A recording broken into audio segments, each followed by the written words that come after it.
काल मी बाबांना वचन दिलं, पण आज ते वचन निभवण्याची वेळ आली आहे.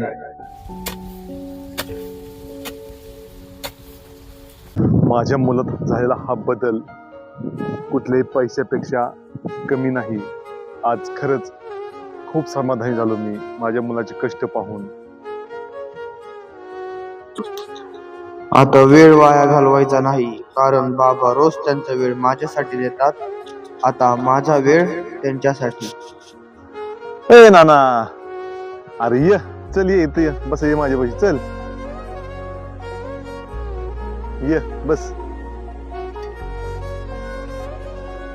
नाना, आज तर खूप तुझे कष्ट चालू आहेत आणि तुझे कष्ट पाहून ना माझं मन असं आहे ना अगदी भरून आलेलं आहे. खरंच खूप छान वाटलं मला आज तुझे कष्ट पाहून. बाबा, तुमचं स्वप्न पूर्ण करणं हेच माझं ध्येय आहे.